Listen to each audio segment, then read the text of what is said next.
So guys, unboxing tayo ngayon ng in-order ko na roller guide na pang XRM 125 Fi.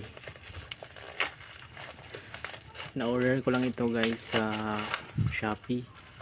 Bali, ang bayaran ko ay 364 pesos.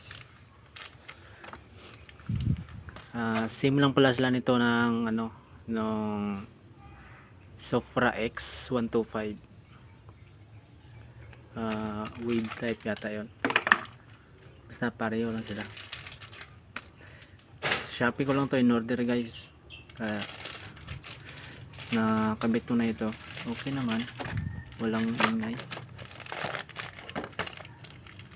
Sobrang pudpud na kasi nung rubber, kaya pinalitan ko kahit replacement lang. Goods naman. Thank you.